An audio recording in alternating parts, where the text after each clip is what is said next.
ஒரு மனுஷன் அப்படியே ஆப்பிள் மரத்துக்கு கீழே அசந்து உட்காந்து தூங்கிட்டு இருக்கப்ப அந்த ஆப்பிள் மரத்துல கூடிய ஆப்பிள் தலை மேல விழுந்த உடனே என்னடா மேல இருக்கக்கூடிய ஆப்பிள் வந்து கீழ் நோக்கி வருது அப்படின்னா புவியீர்ப்பு விசைன்னு ஒரு விஷயம் இருக்கு அப்படிங்கிறத கண்டுபிடிச்சவர் தான் சர் ஐசக் நியூட்டன் அவர்கள்.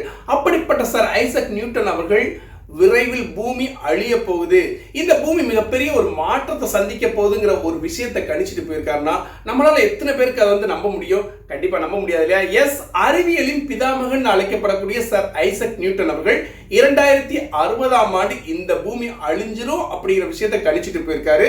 ஹோலிஃபாக்ஸ் கல்லூரி பேராசிரியரான ஸ்டீஃபன் ஃபெலோமின் அப்படிங்கிற ஒருத்தர் சர் ஐசக் நியூட்டன் எழுதிய இந்த தீர்க்க தரிசன கடிதம், இந்த லெட்டர், அதாவது நியூட்டன் அவர்களே கைப்பட எழுதிய இந்த லெட்டரை ஜெருசலத்தில் இருக்கக்கூடிய ஹீப்ரு பல்கலைக்கழகத்துல கண்காட்சிக்காக இப்ப வச்சிருக்காங்க.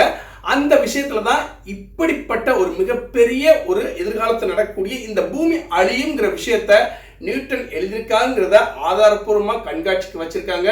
இந்த தகவலை படிக்கிறப்ப எனக்கே ஷாக்கிங்கா இருந்துச்சு. கண்டிப்பா நீங்கள் தெரிஞ்சுக்கிறதுனால தான் இந்த விஷயத்த உங்களுக்கு இந்த காணொலி மூலமா பகிர்றேன். மீண்டும் ஒரு தகவலுடன்